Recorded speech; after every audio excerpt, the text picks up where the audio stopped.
자, 오늘은 금요일이고요. 26장으로 넘어갑니다. 자, 26장에는 예수께서 이 말씀을 다 마치고라고 했기 때문에 앞서서 말씀이 다 끝났다라는 것을 알 수 있겠죠. 그래서 마태복음은 이 구절, 그러니까 예수님이 이 말씀을 다 마치셨다라고 하는 게 바로 앞장까지 어떤 말씀이 있었다라는 것을 의미한다라고 말씀을 드렸죠. 그러니까 요걸 통해서 전환되고 있음을 알 수 있습니다. 이제 어떤 결론적인 내용과 그리고 네 번째 이제 순환에 대한 예고가 이곳에서 있습니다. 26장 1절은 이제 그 주님의 한 말씀에 우리가 이제 이걸 강화라고 합니다.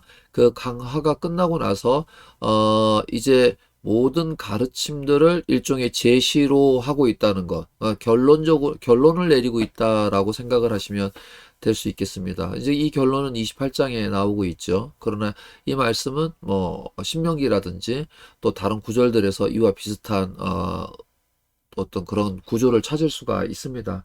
이런 내용은 신학적이니까 사실 큐티를 하는 데 있어서는 그게 적당하지 않을 수도 있습니다만은, 그러나 이제 이런 구조들이 있다라는 것, 특별히 마태가 유대인들에게 바로 자신들이 친숙한 상태로 말하고 있다는 것.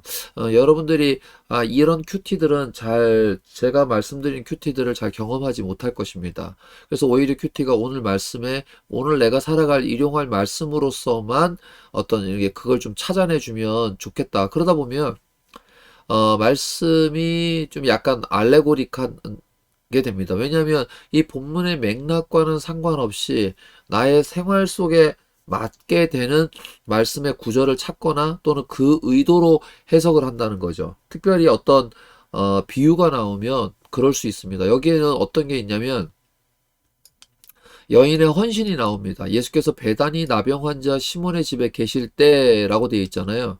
자, 이렇게 하면서 여기에 향유, 귀한 향유 한 옥합을 가져다가 식사하시는 예수님의 머리에 부었다. 그 여인들이, 그 남자들이 식사하는 자리에 들어가는 거 쉽지가 않습니다.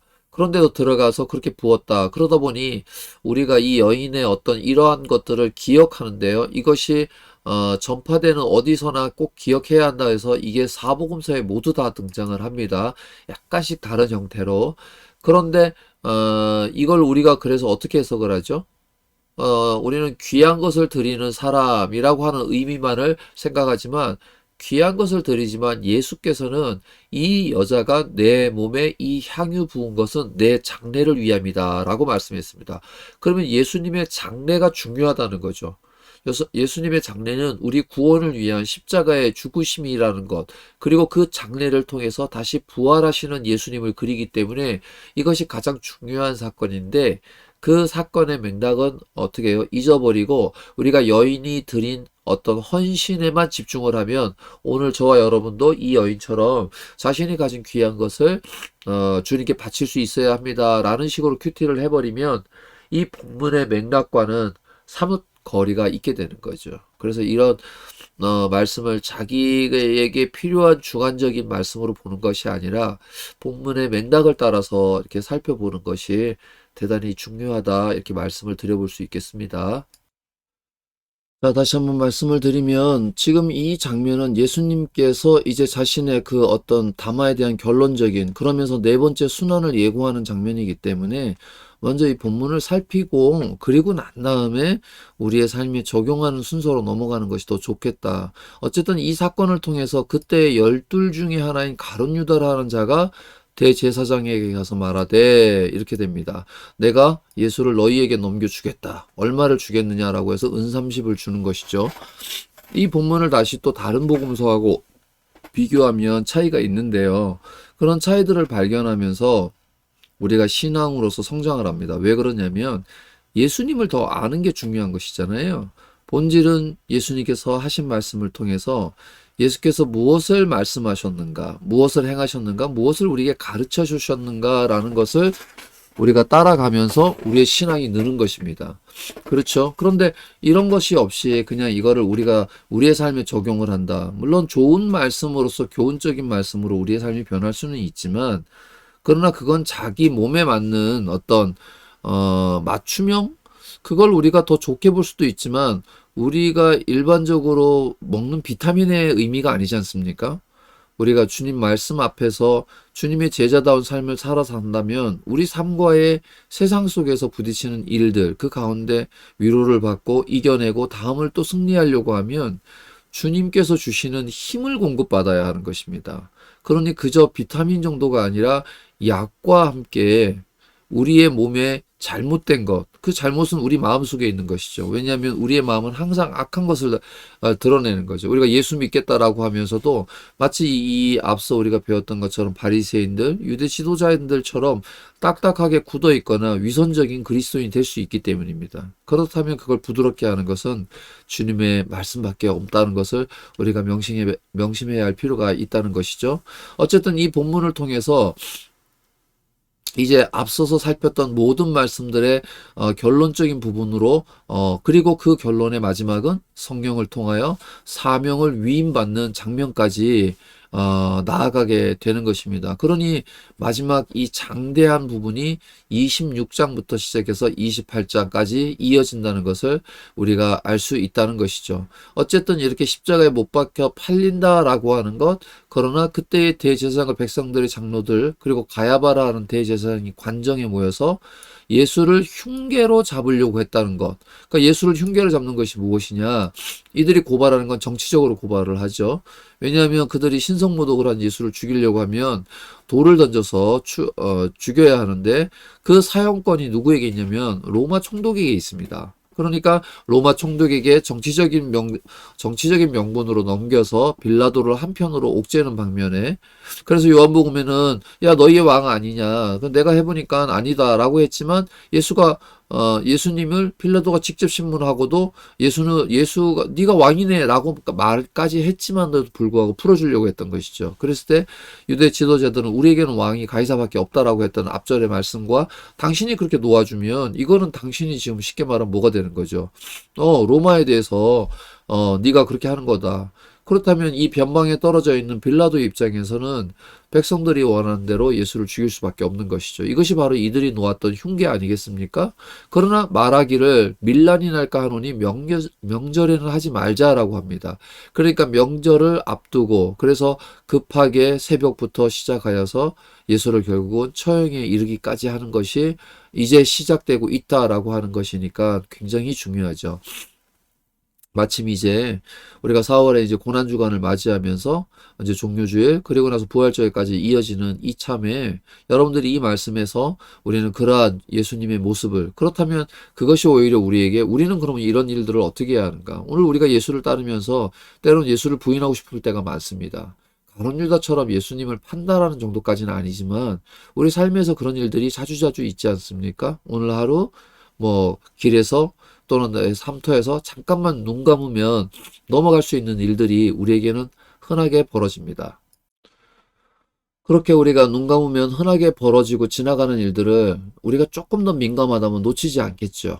예, 놓치지 않고 민감하게 우리가 반응을 해야 합니다. 제가 지금 오늘 이렇게 기온이 올라갔다 떨어지면 저는 그러고 싶지 않지만 제 몸이 반응을 해요. 그래서 지금 코 막히고 맹맹이 소리가 나고, 이 몸이 이렇게 민감하게 반응하는 것처럼 우리가 예수님의 말씀이 오늘 우리가 살아가는 세상이라는 곳에서 이렇게 민감하게 반응할 수 있도록, 그래서 주님을 자꾸 알아가는 것입니다. 주님을 자꾸 알아가면 우리가 민감하게 반응을 하는 것입니다. 그런데 우리가 주님을 알아가는 일을 조금 이렇게 뒤로 후순위로 미루고 그저 이걸 교훈적인 말씀으로 이곳에서 이렇게 읽다 보면 괜찮은 말씀, 이런 것을 중심으로 읽다 보면 어떤 날은 큐티할 게 없는 것이죠. 왜냐하면 본문이 그런 구성이 아닐 때가 있거든요. 그리고 세상 종말을 향해 갔던 앞전의 말씀들은 그럼 종말에 어떻게 살아야 할 건가? 그럼 우리가 종말을 과연 생각하고 있는가? 믿는가? 이런 식으로 큐티를 적용해 가는 것이 대부분이죠. 그러나 본문의 맥락을 따라서 지금 예수께서 여기까지 오셨고 이제 그런 담화들이 끝나고 그럼 왜 그렇게 하셨는가라고 그 본문 뒤에 있는 것을 집중하는 것입니다. 마치 제가 6절에서 식사를 하는데 예수의 머리를 부었다. 별것 아닌 것 같지만 그 당시에 여인들이 이렇게 식사하는 자리에 불쑥불쑥 들어갈 수가 없습니다. 그렇다면 이 여인은 도대체 어떻게 그렇게 들어갈 수 있었을까? 그러면 이 사람은 무슨 의도로, 그러니까 제자들이 보고 분개하여 라고 돼 있잖아요. 그럼 분개한 것이 무엇일까? 머리에 부은 것 때문일까? 아니면 이렇게 불쑥 들어와가지고 저렇게 하는 행동이 무엇인가라고 하는 것이죠. 그러나 이들의 가장 큰 생각 중에 하나 이거죠. 이것을 비싼 값에 팔아 가난한 자들에게 줄 수 있었겠도다 하거늘 그럴 때 여기에 가장 핵심적인 것은요. 예수께서 아신다는 것입니다. 그러니까 지금 이 앞절에 있었던 것들은 이들이 입으로 내뱉어서 말하는 것이 아니라 그들이 생각적으로 말하는 것이죠. 그럼 오늘도 우리가 그런 일들을 한다는 것입니다. 예수님을 믿는다고 하면서 우리의 합리적인 사고가 이렇게 말한다는 거야. 저거 비싸게 팔아서 가난한 자들에게 주면 얼마나 좋겠는가. 그러나 예수님께서는 우리의 것을 아신다는 것이죠. 그러면 우리가 우리의 생각을 숨기려 하는 것이 아니라 우리가 어떤 생각이 있든지 주님이 아시죠. 제가 이런 마음들이 먹었는데 주님 이것이 옳은 일입니까? 이렇게 물어볼 수 있는 것이죠. 이렇게 큐티가 진행이 되어야 한다는 것입니다. 예수께서 하시고 그들에게 이르시되 너희가 어찌하여 이 여자를 괴롭게 하느냐. 보면 제자들이 보고 분개했다라고 했으니까 그 분개의 의도가 예수님께서는 합당하지 않다라고 말하는 것입니다. 그가 내게 좋은 일을 하였다. 왠지는 모릅니다. 그런데 이어지는 말, 가난한 자들이 항상 너희와 함께 있거늘. 그러니까 이게 무슨 얘기입니까? 앞서 있었을 때 어떻게 했습니까? 섬겨라. 어떤 때 그렇게 했습니까? 그때 이렇게 한 소자를 영접하고 그들에게 먹을 거 주고 했던 것들이잖아요. 그런데 그것들을 이제는 가난한 자들이 너희와 함께 있으니까 그 말씀이 그대로 누구에게 적용이 됩니까? 제자들에게. 앞으로 남아있는 제자들이 그런 일들을 감당해야 한다는 것입니다. 그거는 너희가 감당하고 이 여자가 한 것은 왜냐면 향유를 부은 것으로서 내 장례를 준비하는 것이다 라고 해서 그 의도와 의미를 새겨 주시는 것입니다. 우리는 예수께 자주 물어야 합니다. 그리고 말씀 안에서 찾아야 합니다. 여러분들이 묻고 머릿속에 떠오르는 것이 대답이 아니라 바로 하나님의 말씀인 성경 안에서 그 답을 찾아낼 때야만이 비로소 신자로서 주님과 함께 할 수 있는 그런 것이 되는 것이죠.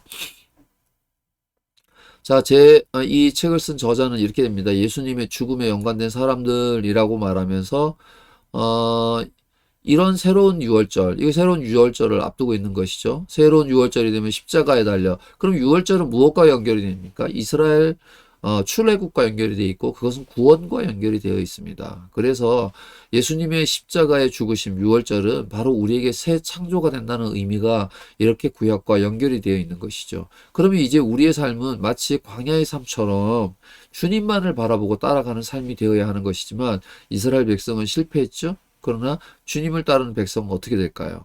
그래서 주님께서는 성령을 보내주시는 것입니다. 성령으로 하여금 예수의 인격 안에서 우리가 더 신앙으로서 주님을 바라볼 수 있도록 해 주시는 분. 그래서 성령은 어떤 분입니까? 진리의 영이시고 예수님의 말씀을 기억나게 하시고 그러니까 우리가 예수님의 말씀을 자꾸 돌아보는 것입니다. 이 의도가 큐티에 잘 녹아나야 하는 것이죠. 따라서 하나님의 나라가 패배한 것이 아니고요. 새로운 유월절이 승리가 돼요. 그래서 마태복음은 예수가 왕이시다라고 하는 주제를 드러내고 있습니다. 왜냐? 하나님의 나라를 세우기 위해서는 나라의 가장 중요한 것이 무엇입니까? 물론 우리는 주권으로 생각하는 현대적인 사고를 가지고 있지만 그 당시의 나라는 가장 중요한 거는 왕이 통치하신다라는 의미가 있기 때문입니다.